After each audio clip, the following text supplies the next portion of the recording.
And Eric is right over here someplace. Come on, Barron, grab it. He's the hottest one out there. I gave him to see you.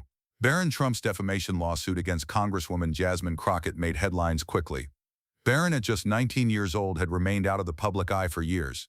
But suddenly he was at the center of a legal battle, not over politics, but against one of the loudest voices in Congress. A very tall son named Barron.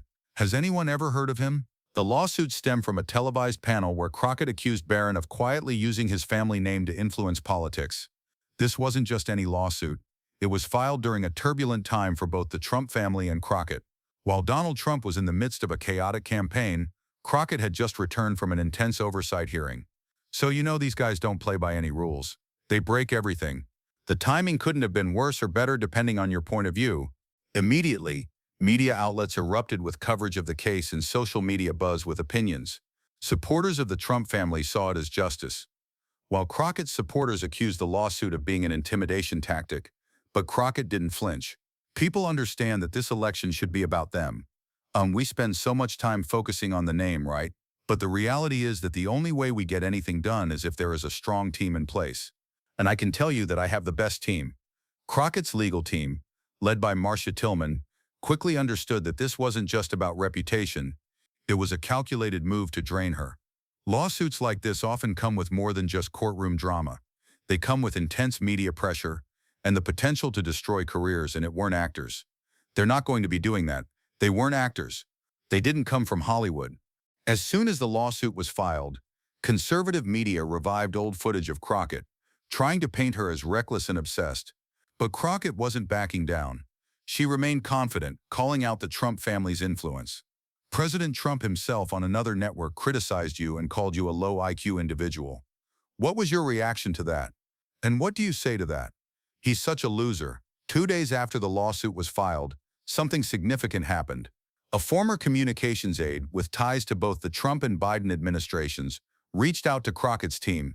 He had something important to say. He didn't just have rumors or tips.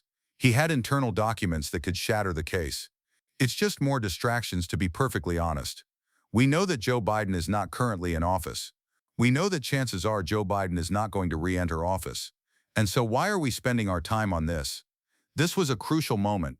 The aide revealed that Barron Trump had signed off on a memo labeled Strategic Public Retaliation, which detailed a campaign to smear Crockett.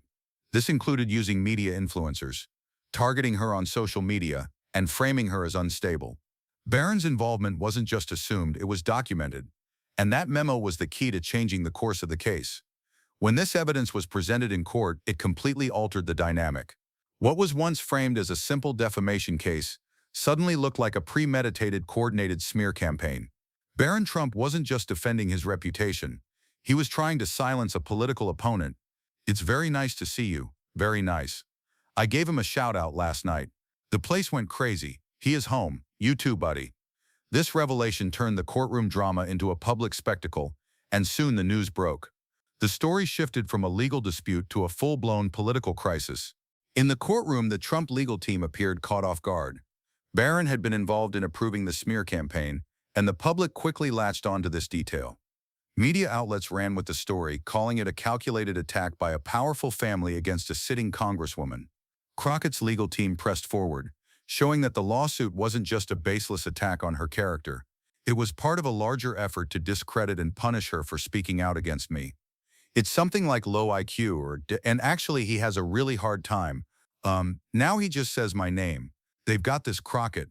This Crockett is what he says, and it's like I for some reason frustrate him, and most likely it's because I refuse to back down. In the end, the lawsuit was dismissed, but the damage to Barron Trump's reputation had already been done. The story had become bigger than just a legal battle. It was a cautionary tale about the abuse of power and the weaponization of the legal system. It was a lesson in how the wealthy and powerful use lawsuits not to win but to drain, intimidate, and silence. Throughout the case, Crockett never made it about herself. She focused on the larger issue, how powerful people can manipulate the system to punish dissent. She didn't care about winning the lawsuit. She cared about showing the public how the game was really being played. What they continue to do is they continue to break things and make it more difficult for us to fix problems that people are facing. The media backlash against Barron Trump was swift. His legal team scrambled to contain the fallout, but it was too late. People were already paying attention. What began as a lawsuit to protect his name had turned into a public relations disaster. His silence spoke volumes. Jasmine Crockett continued her work, focusing on her constituents and not the media circus. But the case had changed something. Crockett had not only survived the attack, but she had exposed the truth behind it. She had become a symbol of resistance for many. This administration is criminalizing legislative oversight, and the Republicans on this committee are helping them to do so. A woman who stood her ground against a powerful family and didn't back down. The trial wasn't over, but by the time the case was dismissed, it had already become a lesson in the power of truth. It had become a warning for anyone who thought they could use the legal system as a tool for revenge. What do you think? Let us know in the comments. If you enjoyed this video, make sure to hit the subscribe button. The next one will be even more conversational.